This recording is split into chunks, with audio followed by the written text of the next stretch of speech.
Hai semuanya, selamat datang di Memori Peradaban. Tahukah kalian, konon katanya di Babilonia ada sebuah menara yang penuh misteri yaitu Menara Babel. Menurut cerita, orang-orang yang membangun istana itu diazab Tuhan karena kesombongan mereka. Penasaran bagaimana kisahnya? Yuk, simak sampai habis. Menara Babel dikenal dari kitab suci dan berbagai mitologi sebagai sebuah menara yang sangat tinggi yang dibangun oleh manusia dengan tujuan mencapai langit. Kisah ini sering dihubungkan dengan Babilonia, sebuah kota kuno yang terletak di Mesopotamia. Menurut cerita, menara ini dibangun oleh orang-orang yang berbicara dalam satu bahasa yang sama. Mereka bertekad untuk membuat nama besar bagi diri mereka sendiri dengan membangun sebuah menara yang mencapai langit.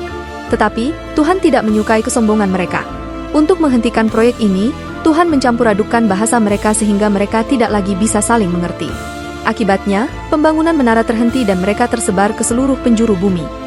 Sebenarnya, apakah Menara Babel benar-benar ada?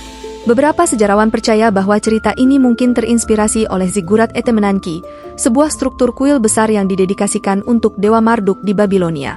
Etemenanki berarti rumah pondasi langit dan bumi.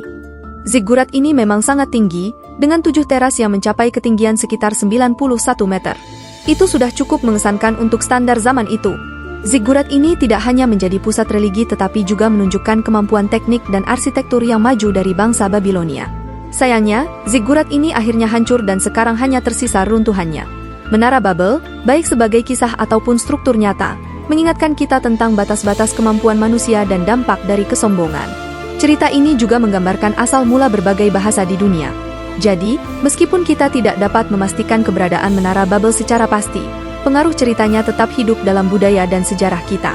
Ini adalah salah satu kisah yang menunjukkan betapa kuatnya warisan budaya Mesopotamia. Terima kasih sudah menonton. Jangan lupa like, komen, share, follow, dan subscribe Memori Peradaban untuk konten sejarah seru lainnya. Sampai jumpa di video berikutnya.